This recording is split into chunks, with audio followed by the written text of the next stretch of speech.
The medical bay of the Galactic Military Academy was quiet that morning, filled only with the soft hum of diagnostic equipment and the gentle rhythm of Helen Carter's footsteps. She moved between the beds with practiced ease, checking inventory and preparing for another day of treating young cadets who pushed themselves too hard during training. Her brown hair was pulled back in a simple bun, and her smile was warm as she hummed an old Earth song while organizing medical supplies. The Academy itself was a massive structure, floating in orbit around a neutral planet called Kepler-7. It housed over 3,000 cadets from 40 different species, all training to become officers in the Galactic Coalition forces. The station was enormous, with training facilities, classrooms, living quarters, and of course the medical wing where Helen worked. She had been here for 3 years now, and the cadets had grown comfortable with her presence. She was just the school nurse after all, a kind human woman who bandaged their wounds and told them to be more careful next time. The door to the medical bay slid open with a soft hiss, and a large figure ducked through the entrance. Cadet Zrixkal limped inside, his face twisted in pain and embarrassment. He was a Valorian, a species known throughout the galaxy for their pride and warrior culture. His golden skin gleamed under the medical bay lights, and his forearms hung awkwardly as he clutched his left shoulder. Valorians considered any sign of weakness to be shameful, and coming to the medical bay was almost as bad as admitting defeat. Helen looked up from her work and smiled gently. "Good morning, Zrixkal. What seems to be the problem?" The young Valorian tried to stand straighter, wincing as he did. "It is nothing serious, Nurse Carter. Just a minor issue from combat practice. I simply need some pain medication and I will return to my duties." Helen walked over to him, her movements calm and unhurried. "Let me take a look first. Which shoulder is bothering you?" Zrixkal reluctantly indicated his left shoulder. "I may have landed incorrectly during a throwing exercise. It is a foolish mistake. I should have been more careful. Accidents happen during training. That's why I'm here." Helen gently guided him to sit on one of the examination tables. As she carefully examined his shoulder, her fingers moved with surprising precision, checking the joint and testing the range of motion. Zrixkal gasped as she touched a particular spot. "Dislocated," Helen said matter-of-factly. "Not too bad, but we need to put it back in place. This is going to hurt for a moment, but then you'll feel much better." Before Zrixkal could protest or prepare himself, Helen's hands moved in a swift, practiced motion. There was a sharp pop, and the Valorian cadet let out a surprised grunt. The pain in his shoulder vanished almost instantly, replaced by a dull ache and overwhelming relief.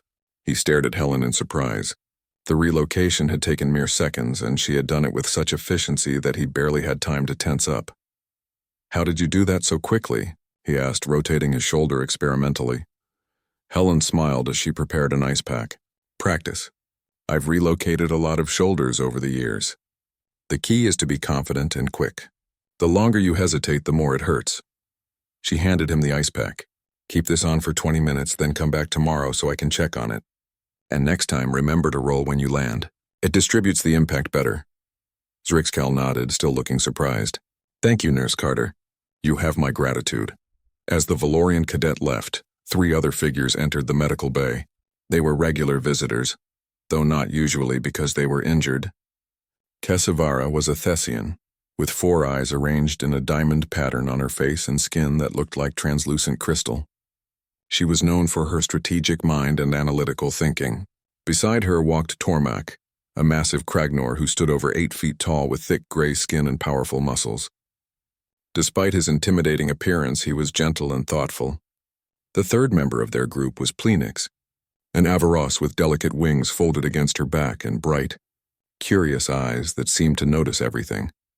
The 3 had formed an unlikely friendship during their first year at the academy, bonding over their shared sense of not quite fitting in with their own species' expectations. They often stopped by the medical bay to chat with Helen, who always had time to listen to their concerns and offer advice. "Good morning, you 3. Helen greeted them. "No injuries today, I hope?"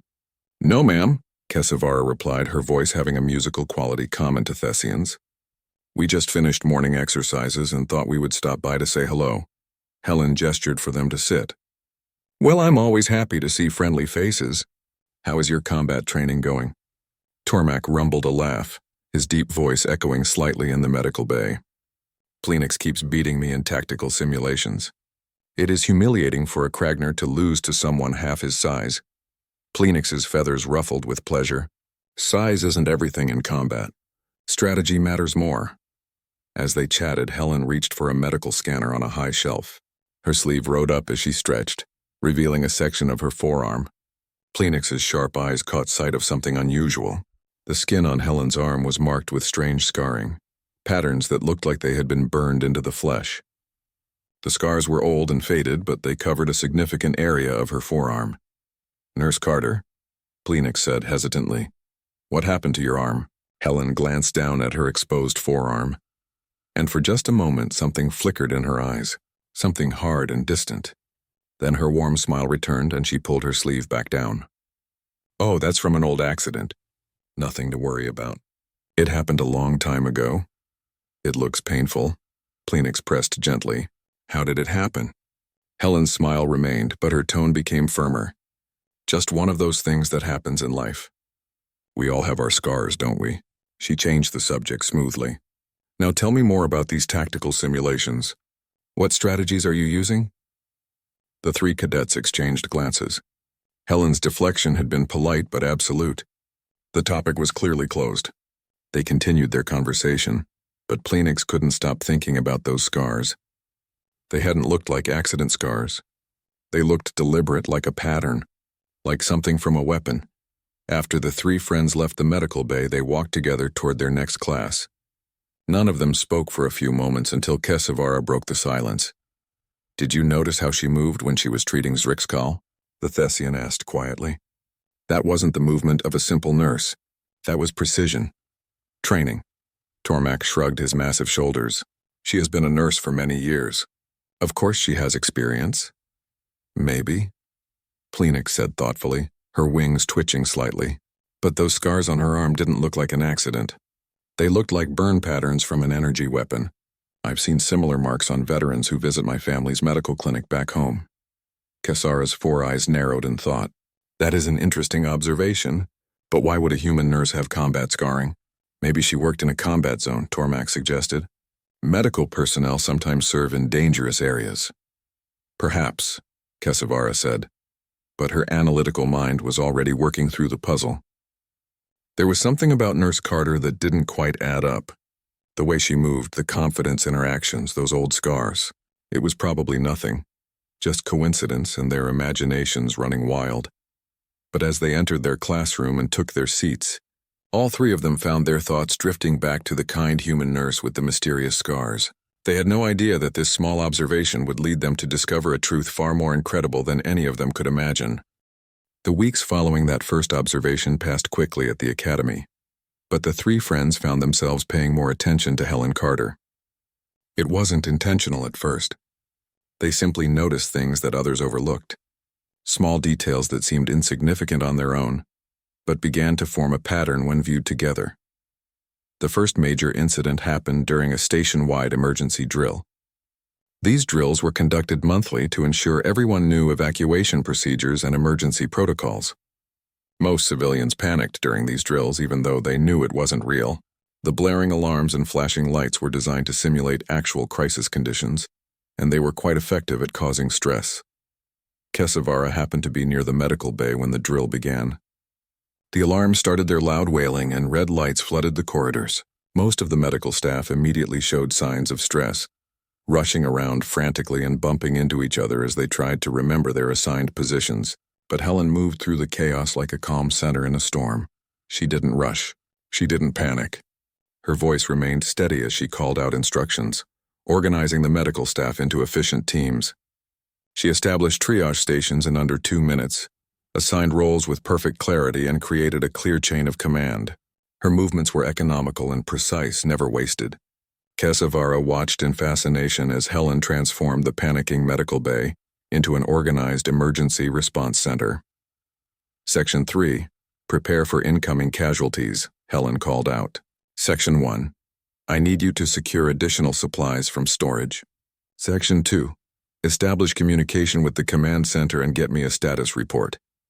Her tone was calm but carried absolute authority. The medical staff responded instantly. their own panic fading as they focused on Helen's clear directions. When the drill ended 15 minutes later, the medical bay was rated as having the fastest and most efficient emergency response of any department on the station. The evaluators were impressed. Kesavara was suspicious. Civilians didn't move like that during emergencies. Soldiers did. She shared her observations with Tormak and Plenix that evening in their common area.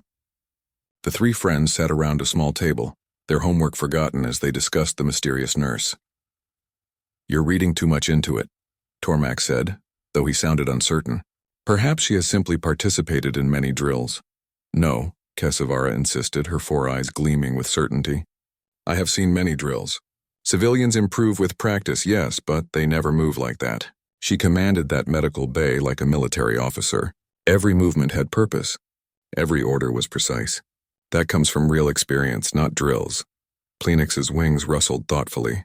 "We should observe her more carefully. Not to spy, but to understand. If she has military experience, why would she hide it? Military service is honored in the coalition." Their opportunity to learn more came sooner than expected.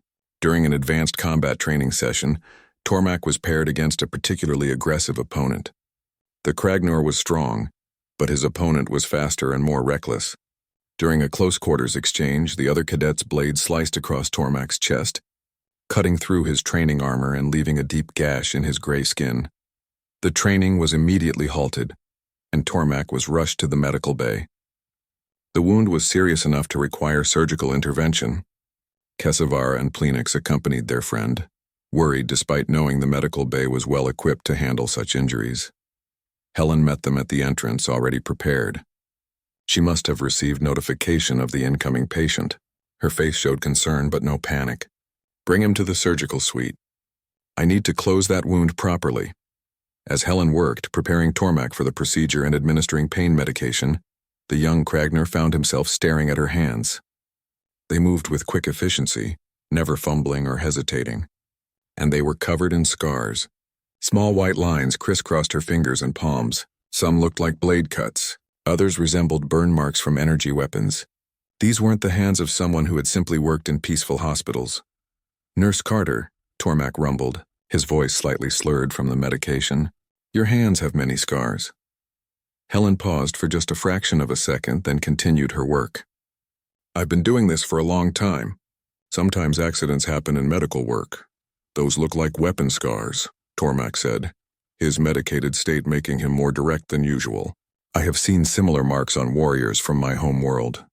Helen's smile didn't waver, but her eyes grew distant. "You're imagining things. The medication is making you see patterns that aren't there.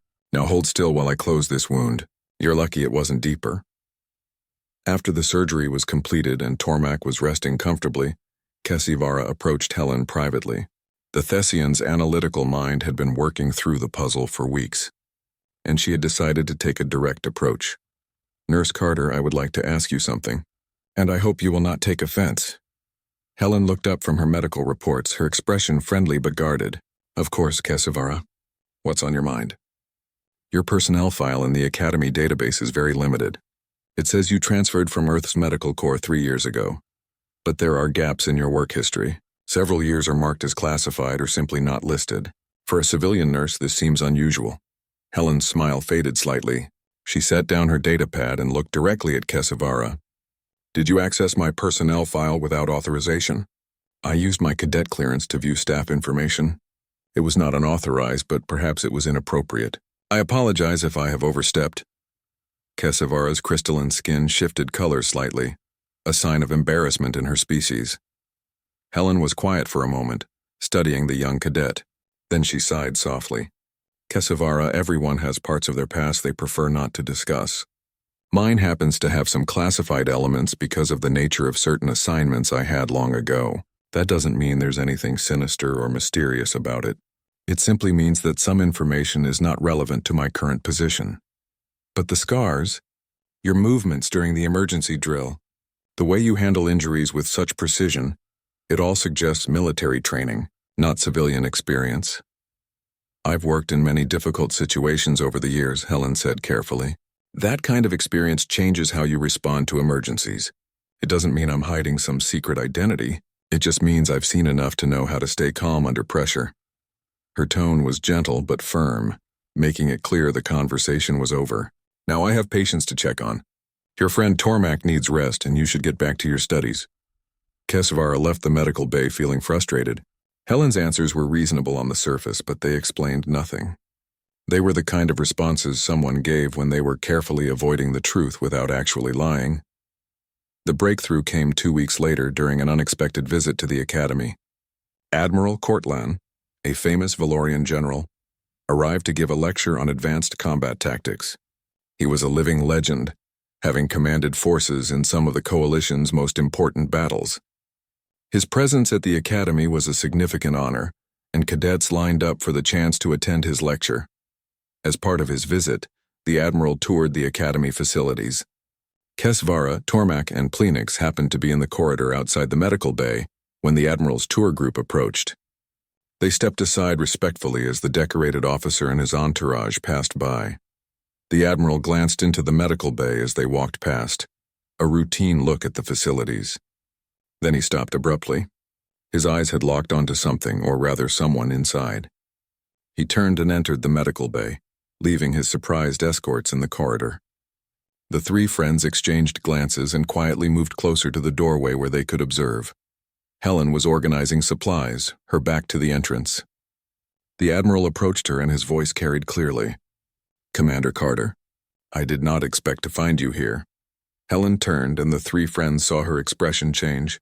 The warm, gentle nurse vanished, replaced by something harder and more controlled. "Admiral Cortlan, it's good to see you again. I heard you had retired, but I did not realize you had taken a position at the academy. How long has it been? 12 years since Arcturus Prime?" Helen's eyes darted toward the doorway where the cadets were standing, and she interrupted the admiral quickly. "Sir, that was a long time ago. I'm just a medical staff member here now. Perhaps we could discuss old times later in private?" The admiral caught her meaningful look and understanding crossed his face. "Of course. Forgive me. I was simply surprised to see a familiar face." He nodded respectfully and left the medical bay, rejoining his escorts. The three friends stood frozen in the corridor. Commander Carter, Arcturus Prime. These were not terms used for civilian nurses. They rushed back to their quarters as soon as they could, and Plenix immediately began searching the military archives. "Arcturus Prime," she typed into the database. Results flooded the screen. It had been a massive battle 12 years ago, one of the bloodiest conflicts in recent coalition history.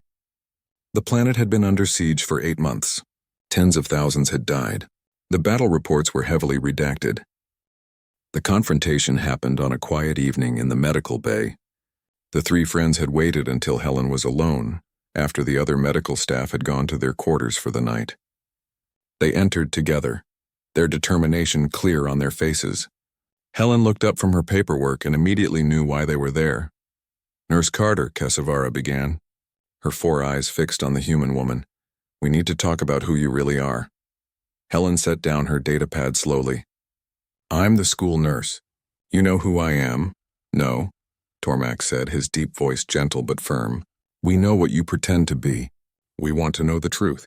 Admiral Cortlan called you Commander Carter. He mentioned Arcturus Prime. We researched that battle. It was not a place for nurses." Plenix stepped forward, her wings rustling nervously. "We are not trying to cause trouble. We just want to understand. You have combat scars. You move like a soldier. You command situations like an officer. Yet you hide all of this and pretend to be just a simple nurse. Why?" Helen's expression hardened in a way they had never seen before. The warm, motherly figure they knew disappeared, replaced by someone who looked like she belonged on a battlefield rather than a medical bay. Her eyes grew cold, and when she spoke, her voice carried an edge of command that made all 3 cadets instinctively straighten their postures. "My past is my own business. I came to this academy to do a job, and I do it well. What I was before, what I did before, that is not relevant to my current position. You are cadets. Your job is to focus on your training, not to investigate the backgrounds of staff members." She stood up, and despite being smaller than Tormak and no more imposing than Plenix, she somehow seemed to fill the room with her presence. "I suggest you return to your quarters and forget about this." But Kesvara would not back down. Her analytical mind had put too many pieces together. We found something else, she said quietly. A photograph in the military archives from a ceremony 12 years ago. It was partially redacted, but we could see a human officer receiving the Terran Star of Valor. The image quality was poor, but the officer looked remarkably like you. That medal is only awarded for extraordinary heroism in combat. Helen's jaw tightened, but she said nothing. We also noticed, Plenix added softly, that you have a small frame on your desk with a photo of your family. Behind that photo, partially hidden, is a metal case. We did not mean to see it, but the angle of the light revealed it. The case appears to contain the exact metal we saw in the archive photograph. For a long moment, Helen stared at them in silence. Then unexpectedly, her shoulders sagged slightly, and some of the hardness left her expression. She looked tired. You three are too observant for your own good. We deserve to know who is treating us when we are injured, Tormak said. We trust you with our health. Should we not know if you are someone other than who you claim to be? Helen walked to her desk and picked up the small photo frame. She moved it aside, revealing the metal case they had mentioned. She opened it, and inside rested a star-shaped medal on a blue ribbon. The Terran Star of Valor gleamed softly in the medical bay's lights. You want the truth? Helen asked, her voice quiet but steady. Fine. Yes, I was Commander Helen Carter of the Terran Marine Special Operations Division. I served for 22 years in some of the worst combat zones in human space. Arcturus Prime was just one of many battles. I received this medal along with several others for actions I would prefer to forget. She closed the case with a soft click. I retired 3 years ago because I was tired. Tired of war. Tired of fighting. Tired of watching young soldiers die despite my best efforts to save them. I came here because I thought I could just be a nurse. Just someone who helps people heal from training injuries and tells them to be more careful. I wanted peace, but why hide your service? Kesavara asked. Military service is honored throughout the coalition. Why pretend to be a civilian? Because I did not want to be defined by my past, Helen said, her voice carrying a weight of old pain. When people know you are a decorated combat veteran, they treat you differently. They either put you on a pedestal, or they fear you. I wanted to be judged by my current actions, not by battles I fought years ago. I wanted to be just Helen, the nurse who bandages your wounds and tells you bad jokes to make you feel better. Plenix moved closer, her expression sympathetic. But you cannot escape what you are. The way you moved during the emergency drill, the way you treated Tormak's injury, these things come from your training and experience. They are part of you. I know, Helen admitted, but I tried. I really tried to leave that life behind. The conversation was interrupted by a sudden loud alarm that echoed through the station. This was not the routine emergency drill alarm they were used to. This was different, more urgent, accompanied by flashing orange lights instead of the usual red. The station's automated voice filled the corridors with a message that sent ice through everyone's veins. Critical system failure in Training Sector 7. Defense grid malfunction. All personnel evacuate immediately. This is not a drill. Repeat, this is not a drill. The three cadets looked at each other in shock. Training Sector 7 was where the annual war games were being conducted. Over 200 cadets were participating in simulated combat exercises. If the defense grid had malfunctioned, it meant the safety protocols had failed. The practice weapons would have been replaced with real ones. The simulated combat would have become actual combat.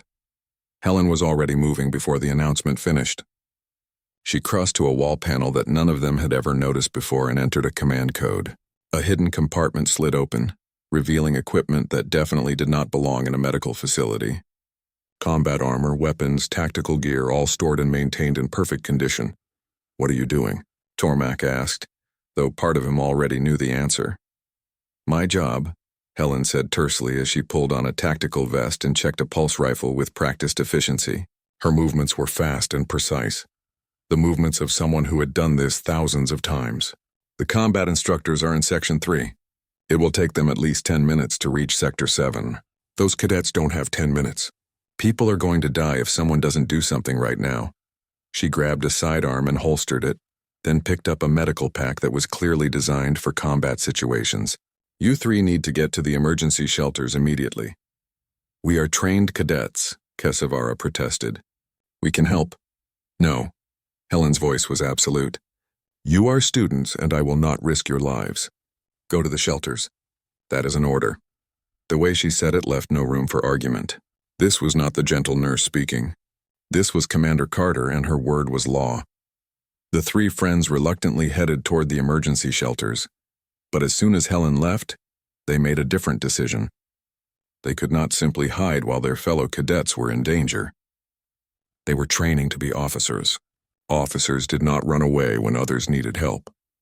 They followed Helen's path toward Training Sector 7, staying far enough behind to avoid being seen but close enough to witness what happened next. What they saw would change their understanding of humanity forever. Helen moved through the station corridors like flowing water, fast and silent. She had a small communication device and was already coordinating with someone, issuing orders in a calm, clipped military tone. I need status reports from all sections. How many cadets are trapped? Where are the malfunctioning defense systems located? Get me building schematics and power routing. When she reached Sector 7, the sound of weapons fire could be heard clearly. Screams echoed through the training halls. Helen paused at the entrance, quickly assessing the situation through a window. Her face showed no fear, only intense concentration. She spoke into her communicator again. I count 3 automated turrets active in the main corridor. Multiple cadets pinned down behind insufficient cover. I need those turrets shut down now. She listened to the response, then shook her head. If you cannot shut them down remotely, then I go in manually. Send medical teams to staging point Beta. Tell them to prepare for multiple casualties. She checked her rifle one more time, took a deep breath, and entered the combat zone. The 3 friends, watching from a safe distance, saw her transform completely. The kind nurse who had bandaged their minor injuries was gone. In her place was a warrior, who moved with deadly grace and absolute confidence. Helen entered the chaos of Training Sector 7 like a force of nature. The automated turrets immediately identified her as a target and opened fire. But she was already moving, rolling behind cover with fluid precision. She returned fire with controlled bursts, each shot perfectly placed. Within seconds, she had disabled the first turret by hitting its sensor array. The cadets who were trapped nearby stared at her in shock. One of them, a young Avaros, was bleeding from a wound to her wing. Helen reached her in moments, dragging her to better cover while simultaneously engaging a second turret. Her movements were impossibly fast, switching between combat and medical care without missing a beat. Apply pressure to that wound, Helen ordered the injured cadet, her voice calm despite the chaos around them. You're going to be fine, need you to stay conscious. Can you do that? The cadet nodded, terrified but responding to the authority. When the crisis finally ended, over 60 cadets had been injured and 3 were in critical condition. But no one had died. Medical teams rushed through the training sector, treating the wounded and evacuating them to the main medical bay.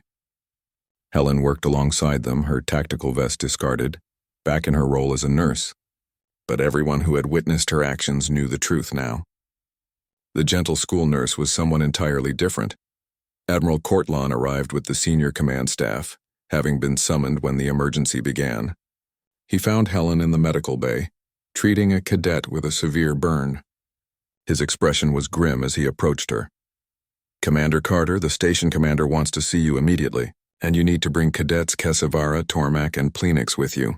They filed an initial report about your actions. Helen finished bandaging the cadet's arm before responding. Give me 10 minutes to ensure all critical patients are stable, then I will report as ordered. The Admiral nodded and left. Helen caught the eyes of the 3 friends who were helping with minor injuries across the room. Come with me when you are finished here. It seems we are going to have an official conversation about this situation. 30 minutes later, they stood in the office of General Voskar, the station commander. He was an older Kragner with scars that marked decades of military service. His office was filled with commendations and battle honors from a distinguished career. He sat behind his desk with Helen's personnel file open in front of him. Not the limited civilian file, but her complete military record. The general looked at Helen with an expression that mixed respect and frustration. Commander Carter, I have spent the last hour reviewing your actual service record. It makes for interesting reading. Would you care to explain why you concealed your military background when you accepted this position? Helen stood at attention, her posture military perfect. Sir, when I retired, I was cleared to take civilian employment. I disclosed my military service during the hiring process, but requested that my record remain classified to avoid complications. The Academy administration approved this arrangement. Approved, the general said, because they believed you would be working as a simple nurse. treating minor injuries and running routine health checks. They did not expect you would be charging into combat zones and running tactical operations during station emergencies. Sir, cadets were in immediate danger. The combat instructors were too far away. I had the training and equipment to help, so I acted. I saw no other option. General Voskar leaned back in his chair. No other option? Let me read you some highlights from your record, Commander. 22 years of active service in the Terran Marine Special Operations Division, the Siege of Arcturus Prime, where you maintained a field hospital under constant bombardment for 3 months while treating over 1,000 wounded soldiers. The Castor Station Raid, where you led a rescue operation that extracted 42 captured prisoners of war. The defense of New Sarajevo, where you held off an enemy assault for 18 hours with only a medical team and wounded soldiers under your command. He paused, letting the weight of those words settle over the room. The 3 cadets stood in stunned silence. They had suspected Helen was a veteran, but this was beyond anything they had imagined. The general continued reading. 3 Terran Crosses of Combat Merit, the Coalition Medal of Honor, and of course, the Terran Star of Valor awarded for, and I quote, extraordinary heroism and selfless sacrifice in the face of overwhelming enemy forces, resulting in the preservation of over 200 lives. He closed the file. Commander Carter, you are not just a veteran. You are a decorated war hero. Your unit had a 97% survival rate, the highest in Terran military history. Enemy forces feared your medical teams because wounded soldiers under your care did not stay wounded. They got back up and kept fighting. Helen's expression remained neutral, but something flickered in her eyes. Pride, perhaps, or maybe pain. That was a long time ago, sir. I am not that person anymore, are you not? The general gestured toward the reports on his desk. You just demonstrated exactly the skills that earned you those medals. You coordinated a complex tactical response, rescued multiple groups of trapped cadets, and neutralized several active threats. You did this instinctively, without hesitation. That person you claim not to be seems very much alive. Kesavara stepped forward hesitantly. Sir, if I may speak? The general nodded. Go ahead, cadet. Commander Carter saved many lives today. Her actions prevented what could have been a terrible tragedy. Is she being punished for this? Punished? The general shook his head. No, cadet, she is being evaluated. There is a difference. The Academy Board needs to determine whether Commander Carter's concealment of her military background represents a security concern and whether her presence here should continue under her current role. Tormak rumbled his disagreement. That makes no sense, sir. She is more qualified than almost anyone on this station. Why would her qualifications be a problem? Because she was hired as a nurse, not as a tactical responder, the general explained. Her actions today, while heroic, exceeded her authority and responsibilities. We need to determine what her actual role should be moving forward. Plenix's wings rustled in agitation. Sir, many of our instructors are veterans with combat experience. Why should the medical staff be any different? Commander Carter understands both healing and fighting. That makes her more qualified to treat military cadets, not less. The general studied the 3 young cadets with interest. You make a compelling argument. But there are regulations and protocols that must be followed. The board will review this situation over the next week and make a determination. He turned to Helen. Commander, you are temporarily relieved of duty pending this review. You will remain available for questioning and provide any information the board requests. Understood, sir, Helen replied crisply. As they left the general's office, the 3 friends surrounded Helen in the corridor. Other cadets and staff members stopped and stared as they passed. Word of what had happened was spreading quickly through the station. The quiet school nurse had revealed herself to be something extraordinary. What will you do if they dismiss you? Plenix asked quietly. Helen smiled, though it did not reach her eyes. I have survived worse than administrative review boards. Whatever happens, I will be fine. We will speak on your behalf, Kesvara promised. We will tell them what you did for us and for all the cadets. I appreciate that, but you do not need to fight my battles. You 3 should focus on your training. You have been fighting our battles since we arrived at this academy, Tormak pointed out. Every time you treated our injuries, calmed our fears, or gave us advice, you were helping us. Now it is our turn to help you. Over the next week, something unexpected happened. The cadets organized themselves. Led by Kesavara, Tormak, and Plenix, over 200 students signed a petition supporting Helen's continued employment at the academy. They argued that her military experience made her uniquely qualified to understand the pressures and challenges of training for military service. Even Zrixkal, the proud Valorian who had been embarrassed about his dislocated shoulder, came forward to speak on her behalf. She treated me with respect when I was injured and ashamed. She did not judge me for my weakness. A warrior who understands both strength and healing is exactly what cadets need. Admiral Courtlan also submitted a formal statement to the review board. He described Helen's service in glowing terms and argued that her presence at the academy was an asset that should be recognized and utilized properly rather than hidden away. During this time, Helen remained in her quarters, not allowed to work but not confined either. The three friends visited her regularly, bringing her updates and keeping her company.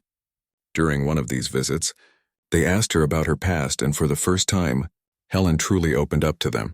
She told them about her early years in the service, about the first time she had to treat a wounded soldier under fire. She spoke about the friends she had lost, the impossible choices she had been forced to make, and the weight of command. She explained that being a combat medic meant existing in a strange space between healer and warrior. People think those two things are opposites, she said quietly, but they are not. Sometimes the best way to heal is to prevent harm. Sometimes protecting life means being willing to take life. It is a difficult balance, and it took me many years to understand it. Even now, I am not sure I have it right. Is that why you retired? Kesavara asked. Because you struggled with that balance? Partly, Helen admitted, but mostly because I was tired. Tired of war. Tired of watching young people die. Tired of the constant fear and adrenaline. I wanted to find peace.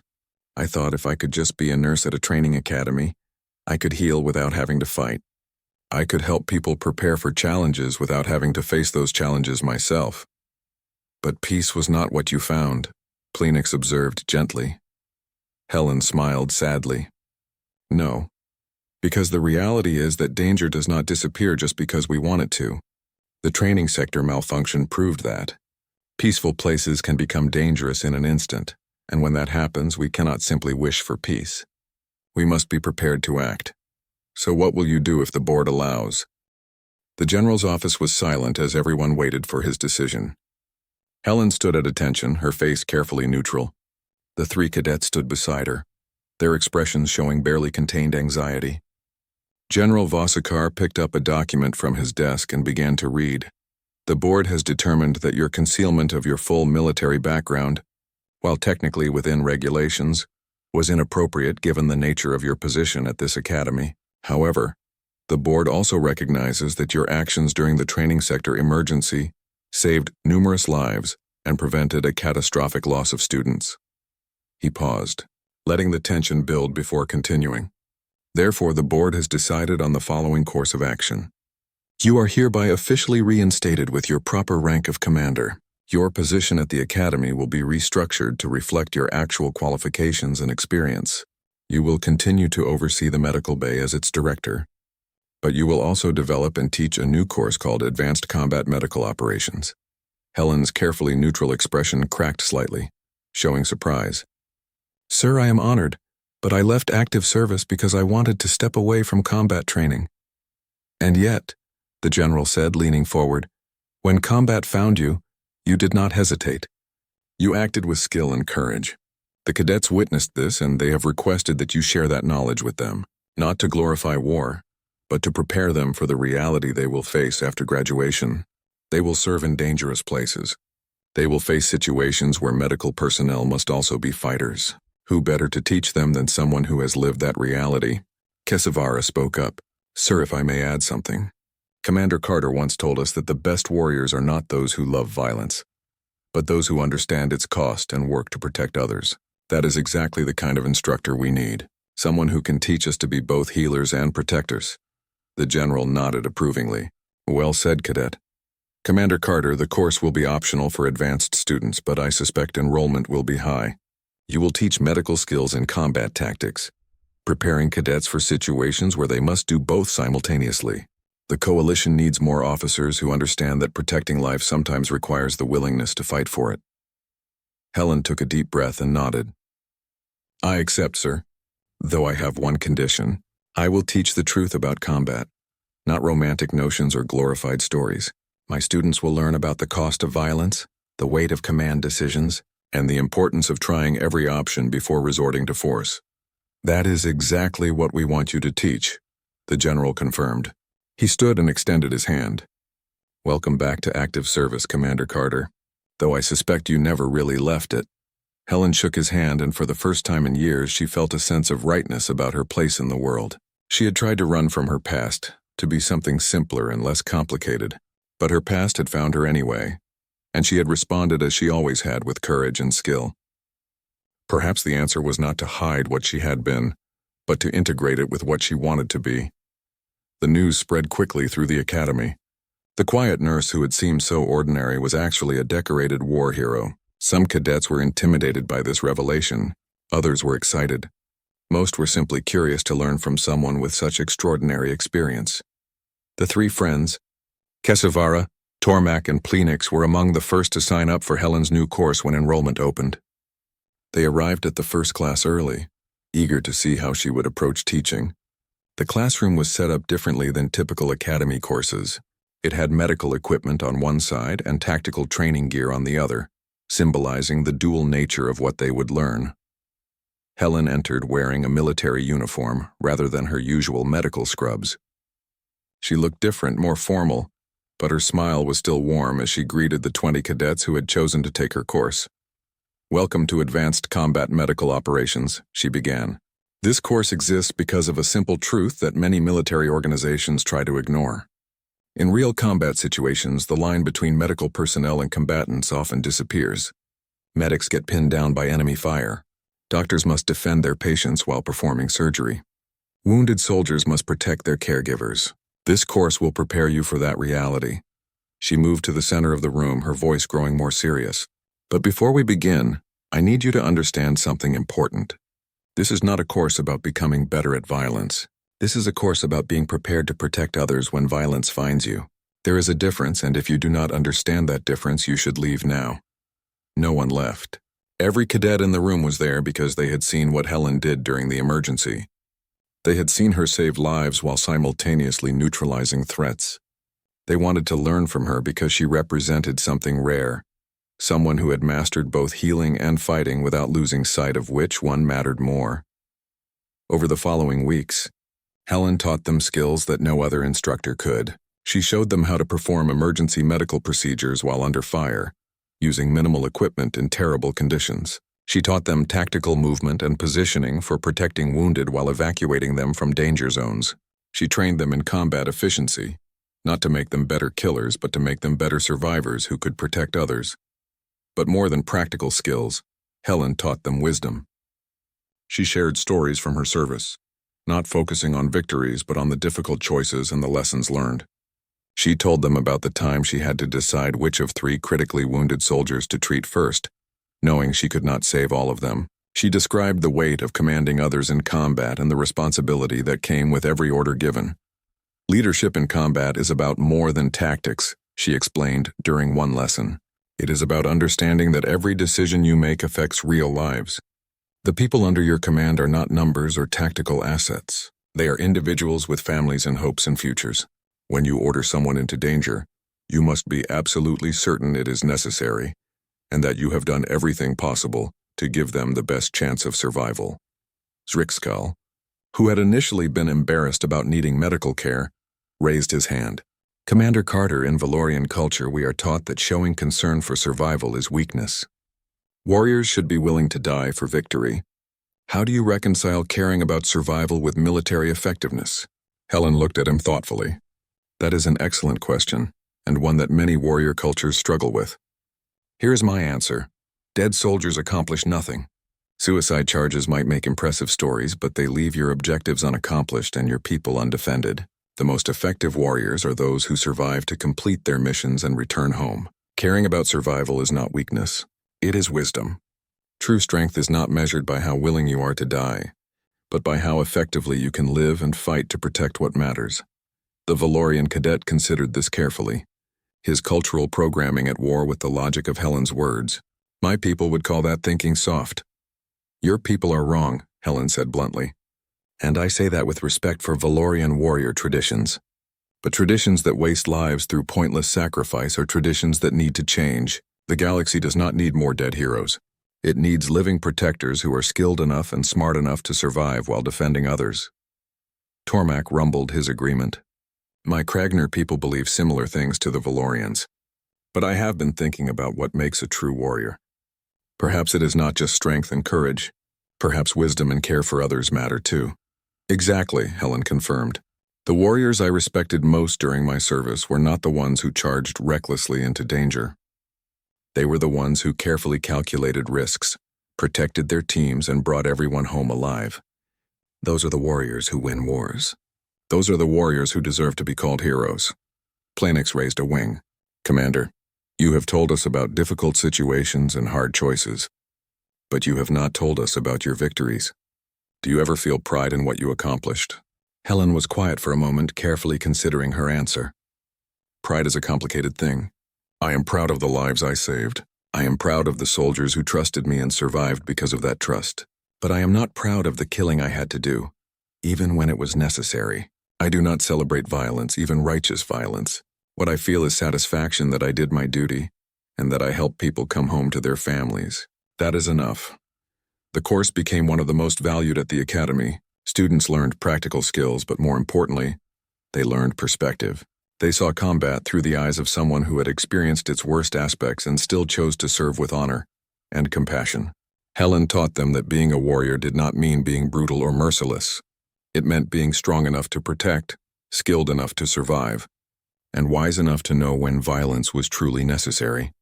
Outside of class, life at the Academy began to return to normal. Though normal had changed, Helen no longer hid her past or pretended to be just a nurse. She wore her. 6 months passed since Helen's identity had been revealed and her new course established. The Academy had settled into a comfortable rhythm, and Helen had found her place as both the medical bay director and an instructor of advanced combat medical operations. Her reputation had spread beyond the Academy, and other coalition training facilities had begun developing similar programs based on her curriculum. The semester was drawing to a close, and with it came final examinations and evaluations. For Helen's students, this meant a practical test that would challenge everything they had learned. She had designed the examination carefully, working with the tactical department to create a scenario that would test both medical and combat skills under pressure. The test took place in one of the large training sectors, carefully modified to prevent the kind of malfunction that had occurred months earlier. Multiple layers of safety protocols were in place, but the scenario itself would be realistic and demanding. Students would face simulated casualties requiring immediate medical attention while dealing with active threats from training drones. They would need to triage, treat, and evacuate wounded while simultaneously defending their position. Kesavara, Tormak, and Plenix were among the 20 students taking the examination. They had formed a natural team over the course of their training, their different species' strengths complementing each other perfectly. Kesavara's analytical mind made her excellent at triage and tactical planning. Tormak's strength and steadiness made him ideal for defensive positions and casualty evacuation. Plenix's speed and aerial mobility allowed her to scout positions and provide covering fire from unexpected angles. Helen watched from the observation room alongside other instructors. As the examination began, the scenario started simply enough with a single casualty requiring treatment. But within minutes, the situation escalated. More casualties appeared, each with different injuries requiring different treatments. Training drones began advancing on the student positions, forcing them to balance medical care with defensive actions. The three friends moved with impressive coordination. Kesavara immediately established a triage system, quickly assessing each casualty and prioritizing treatment. Tormak set up a defensive perimeter, his massive frame providing cover for the more vulnerable students. Plenix took to the air, using her wings to gain a tactical advantage and target the most threatening drones with precision fire. But the true test came when the scenario introduced an impossible choice. The same kind of choice Helen had faced in actual combat. 3 casualties appeared simultaneously, all in critical condition. The students had resources to save perhaps 2 of them, but not all 3. They would need to make a decision that no young cadet should have to make, but one that real combat medics faced regularly. Helen watched intently as Kesavara froze, her four eyes moving between the three simulated casualties. The clock was ticking. Every second of hesitation meant a lower score, but more importantly, it represented a life lost. This was the moment where students either panicked or proved they understood the harsh realities of combat medicine. Kesavara made her decision. She directed the team's resources to the two casualties with the best chance of survival, then assigned herself to the third casualty. She could not provide full treatment with the limited supplies remaining, but she worked to stabilize the patient as much as possible, refusing to simply abandon anyone. It was not a perfect solution, but it was the best possible outcome given impossible circumstances. When the examination ended, the students gathered in the debriefing room. Most of them looked exhausted and shaken. They had performed well technically, but the emotional weight of making life and death decisions, even simulated ones, had affected them deeply. This was exactly what Helen had intended. They needed to understand the reality before they faced it in actual combat. Helen stood before them, her expression serious but compassionate. "You all performed admirably today. Your technical skills were excellent and most of you made sound tactical decisions, but I know that many of you are troubled by the choices you had to make, particularly the impossible scenario with 3 critical casualties. Would anyone like to discuss how that felt?" A young Thessian cadet raised her hand hesitantly. "Commander, I chose to save the 2 with the best survival chances, but I cannot stop thinking about the one I did not fully treat. In a real situation, that would be a person who died because of my decision. How do you live with that?" Helen nodded, acknowledging the difficulty of the question. That is the burden of command in medical situations.